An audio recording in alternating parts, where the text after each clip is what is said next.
Just another brother with another humble question. Just another brother with another humble question. Welcome to another episode of A Brother with Questions. I am your host, B. Period. Man, I appreciate you for joining me. Before I get going here, let me ask you to like and subscribe to the channel. Make sure you comment too. Tell me what you think of these videos. Share it as well. Let the people know about this crazy black dude over here saying these wild and crazy things. Or if you agree, tell them how much you agree with me. I appreciate it, man. We're going to dive in, man. The DNC ended this past Thursday. As I was recording this past Thursday. And I've nicknamed it. This is my personal nickname. I called it the Black DNC convention because I saw more black people at this convention than I've ever seen at any convention in my life. I was just like, where's the balance? That was just my thoughts. That was my thoughts. Where is the balance? But then I ran across this video from Jon Stewart, and while we don't always agree, and I'm sure he is a ardent Kamala Harris supporter, I thought he did a great job of breaking down the hypocrisy of the event. Let's check it out. The Democrats, on short notice, exploited their newfound momentum and enthusiasm with a display of the breadth and width of this diverse, often contradictory party of Roosevelt. At their convention, they had union leaders and CEOs. They had Democratic Party icons and lifelong Republicans. They had a guy yelling, "Screw the billionaires," followed immediately by a very happy billionaire. There's that hypocrisy, man.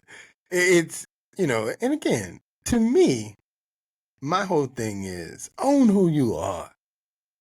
Own who you are.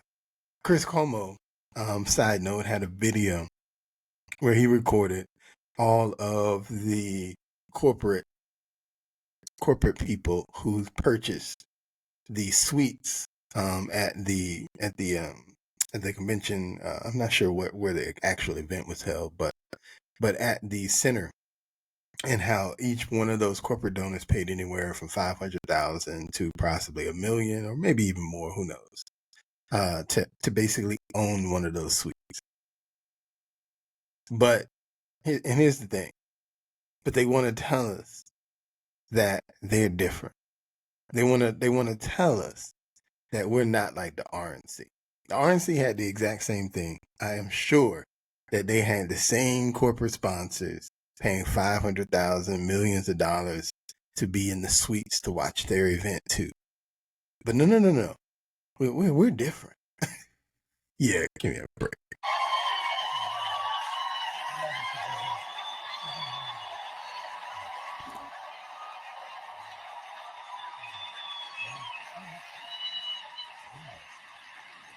It's all okay if it's our billionaire.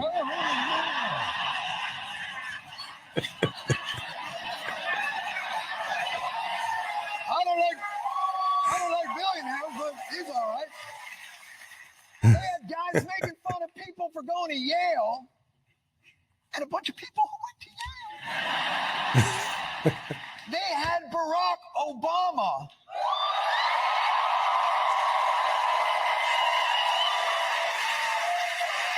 And Jewish Barack Obama.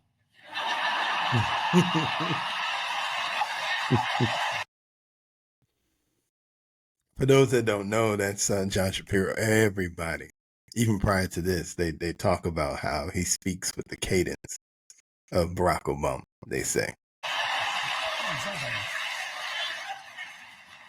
Well, that's always good for politics. You know what really works? A Jewish guy that sounds like a black guy. The Democrats had people who prosecuted sexual predators and...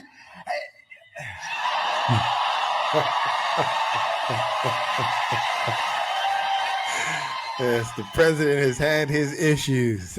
The former president has had his issues.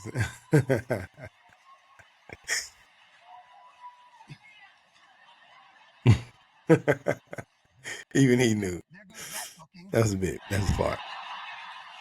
They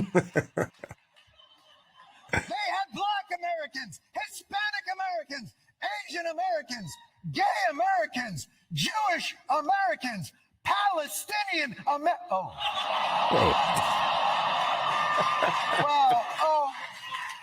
to be fair, it was only 4 nights, 8 hours a night. You know, one of the things that happened at the convention, if you weren't paying attention, is they had protesters standing outside the gates, of course, protesting the war in Israel and Palestinian Palestinian people in Gaza. And so you'd think, right? Because we got a new nominee. We know the President Joe Biden has ardently supported pretty much everything Israel has done. There's been a lot of criticism of that. And so people had been wondering, was Democratic nominee Kamala Harris going to take a different approach? And I think you'd have to be a fool to think that she's going to have a different approach than what the current administration is doing. Because whether she wants to say it was her idea, she has to own everything they've done because she is a part of that administration. Really, it's best not to think about the consequences of our actions over there, especially given the theme of the week. I can feel the excitement in this arena. It's filled with energy and with joy. The air of joy. Joy, joy, joy. We will be joyful warriors. The president of joy. Let us choose joy.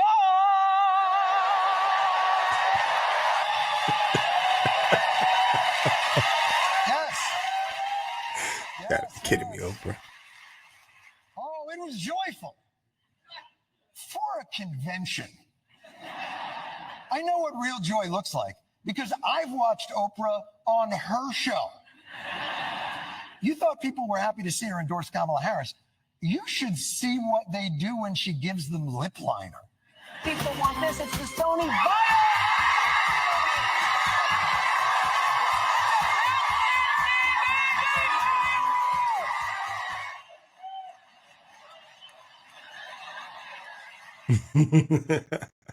It's funny. I was listening, and matter of fact, I was in church, and a preacher commented on the idea that the theme of the Democratic convention seemed to be just that, joy. And he commented, he said there were criticisms to say joy is not a strategy, and then he reminded that the Bible says joy is my strength. And so, while I'll give him credit for the saying, in politics, I'm gonna have to agree. Joy is not a strategy. I can't eat joy. Joy can't reduce inflation. Joy can't raise prices on wages. Joy can't increase wages. Joy can't bring prices at the grocery store down, prices on the gas pump down. Joy cannot build houses or affordable houses for people. Joy just can't do all of that. We need some actual policies for that. And that was the theme. As you can see, everybody has something to say about joy. That's joy. Pretty good. The Democrats are about joy, and they are about excitement. Oh, and one other thing. I was a paratrooper and an Army Ranger. I flew in the Navy during the first Gulf War. I enlisted, fought alongside my brothers with Lima 325 in Iraq. I gave the order Directing our Special Operations Forces. to fly 2 helicopters 150 miles into Abbottabad at night. And by the time the sun rose, Osama bin Laden was dead.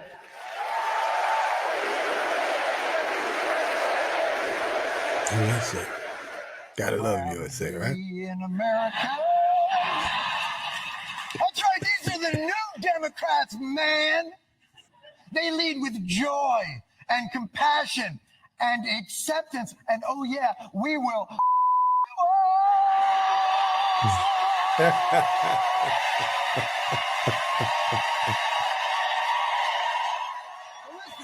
Perfectly summarizes that, man.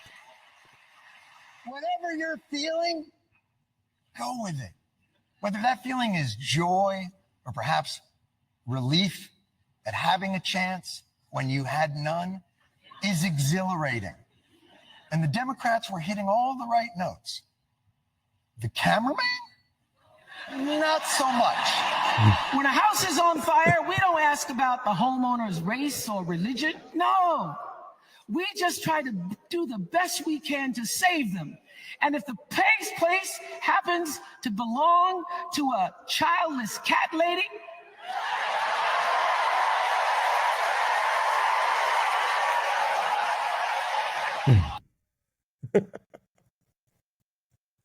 So he goes on to say about how, as it turns out, they did an interview with that same lady that just got the highlight, and it turns out she actually is a childless cat lady. But he perfectly summarized what I again have affectionately called Black DNC. Overall, man, just being, to be a little take this seriously. These conventions are supposed to be pep rallies, right? They're supposed to inspire the people who are going to potentially go out and vote for the candidate, and get them hyped up and ready to go. And so as conventions go, I'm going to give credit where credit is due. This convention was hype. I mean, they brought out, I didn't count them all, but I'm telling you, it felt like every Black celebrity, artist, musician, whatever they could find, they had them in the building to speak, to sing, to do something in the building for this convention. And if nothing else, I felt like they were reaching out to Black people to be like, hey, we Black, come vote for us. I don't know if they were reaching out to anybody else, but I'm telling you, I know they was reaching out to Black folks during this convention, because this is exactly what they think that we want to hear, I think. But the pep rally, I think it was good. I did watch her speech in its entirety. I didn't watch anybody else's speech in their entirety. As you would imagine, of course, Michelle Obama came, killed. They probably, I bet you if you asked them, they probably like her speech the best, even beyond what they thought, whatever Kamala Harris was doing. Of course, Barack Obama, one of the great orators of our generation, this generation of people, killed. And then, of course, I did see her speech, and she killed as well in terms of, I think she delivered a great speech, a great pep rally type speech. And so I think she did a good job with that.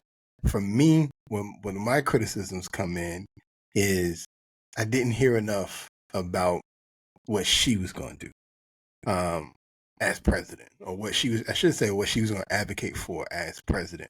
That's for me where I felt like she lacked. But I mean, I think in terms of a good pep rally speech, I'll give her some credit.